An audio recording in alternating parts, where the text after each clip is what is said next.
You must be exhausted. I'm going through so much. Yeah. You know, just the energy to go through just that one night alone, much less the build up to that night. Yeah. You know, and I know you're kind of floating on a high right now, but that energy that night must have been incredible. And you seemed genuinely shocked. I mean, why not? You know, Adam, kudos to Adam, seriously. Like, yeah, Adam was amazing.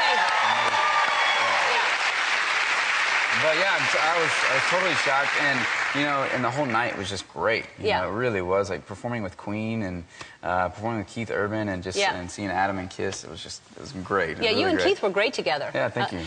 So at what point did you or did you ever start going, oh, I'm here to stay? Because it seemed like every time you were like, oh, I'm still here. You know, like. Yeah, I think I was shocked every week I was there, but I think there was I think when I did Ain't No Sunshine. I think that was the point where I was just like, you know, I think I can stay in here for a while. Yeah.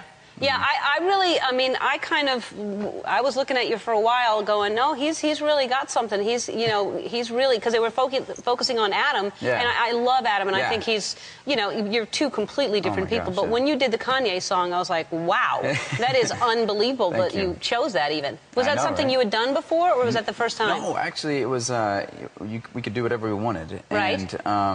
And so I was listening to the album. I love the album. Kanye's album is great.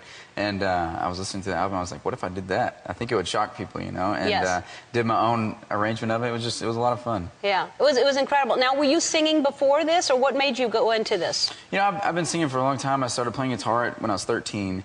And I'm 23 now, and yeah, I've been singing for a really long time. Yeah, that's for a lifetime. 10 years. Yeah. But yeah, and I've done the music scene in Arkansas, which isn't that big. Right. But did that for a while. But and it didn't work out, so I almost gave up. But my brother. I heard your wife really kept pushing you and saying you gotta. Oh my gosh, my wife has been the biggest support ever, and you know, I seriously almost gave up a lot, and she was just like, you know, you got to keep going this, because she believed in me more than I believed in myself, and. She's great, and she's a huge fan of you, by the way. I like her. And I thought that was, you know, when you said when Simon said you know you shouldn't have played the wife card so early, like everybody wanted you to stay this, you know, this single guy in everybody's heads. I thought it was great, and I think you seem like an adorable couple, and I thought that it was important for people to see that you had a wife and how supportive she was. Yeah, I care about her a lot, and so I didn't bother me that she was brought up. I think it bothered her more than it bothered me. Yeah, you're so now what are you going to buy her? Because it's kind of her. She's responsible for you getting this far. I would think you owe her something big. Vacation, how about that? You should go on a vacation for sure, because you're going to be very busy. That would be great. All right, so we're going to take a break, and when we come back, you're going to sing the Kanye song, right? Absolutely. All right, we'll be back.